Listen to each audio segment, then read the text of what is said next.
सगळ्या गुजरात्यांबद्दल माझा राग नाहीच आहे, पण खास करून जे दोन तिकडे बसलेत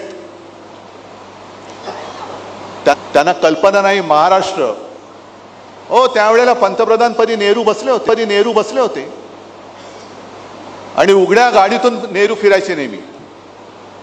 अपेक्षा केली होती त्याही वेळेला अपेक्षा केली होती आणीबाणी नको म्हणून. ज्याने आणीबाणी लादली त्या इंदिराजींना संपूर्ण देशाने शिक्षा दिली, जरूर दिली.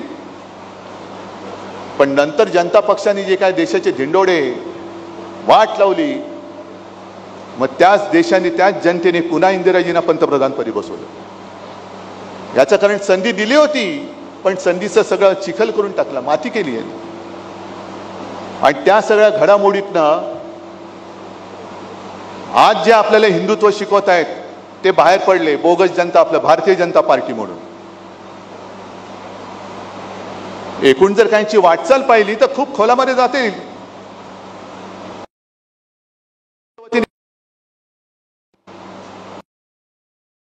काँग्रेसने मुसलमान अध्यक्ष करून दाखवावा, काँग्रेस आणि तुम्ही बघा. पण मला एक दोन गोष्टी आवडल्या. त्यांच्या आत्ताचे जे प्रदेशाध्यक्ष आहेत सपकाळ, ते म्हणाले असं जर का असेल तर संघाने दलित सरसंघचालक करून दाखवावा. आहे ना, लावा ना, शर्यत लावा.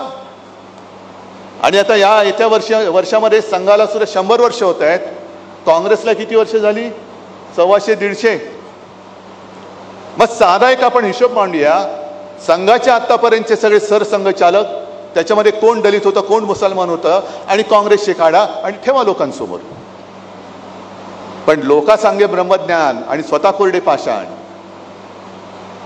अमित शहाजी, छत्रपती शिवाजी महाराजांना तुम्ही सांगून कोणी महाराष्ट्रापुरतं सीमित ठेवेल नाही. महाराष्ट्र सगळीकडे पोचलेले, जगाच्या कानाकोपऱ्यात पोचलेले.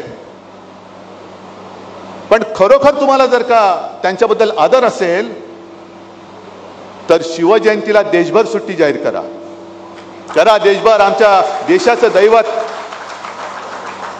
इकडे येऊन नुसते मतांसाठी छत्रपती शिवाजी महाराज की बोलू नका. त्यांनी खचून जाणारा कधी लढू शकत नाही. लढायचं असेल, पाण्यात उडी मारायची असेल, पैलतीर गाठायचं असेल तर नाकातोंडात पाणी जाईल. पण हिम्मत असेल तर उडी मार, नाहीतर पंचागुंडाळीने तसाच परत जा. जर रणांगणात उडी मारायची असेल तर काय मुळामध्ये शिवसेनेचं तुम्ही काम करताय या काळात सुद्धा. म्हणजे हार जीत हा एक विषय झाला.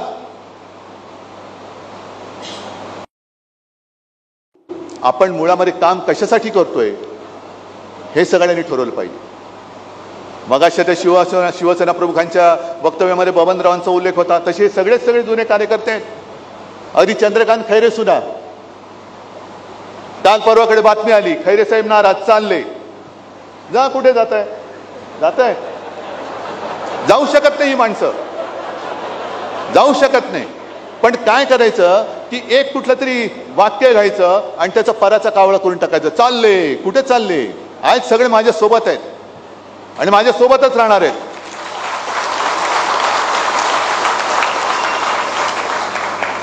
नवनवीन घडामोडी पाहण्यासाठी स्टार महाराष्ट्र न्यूजला सबस्क्राईब करा आणि ताज्या बातम्यांचे अपडेट मिळवण्यासाठी बेल आयकॉनला प्रेस करा आणि परिपूर्ण बातमी बरोबर रहा, इतरांपेक्षा एक पाऊल पुढे.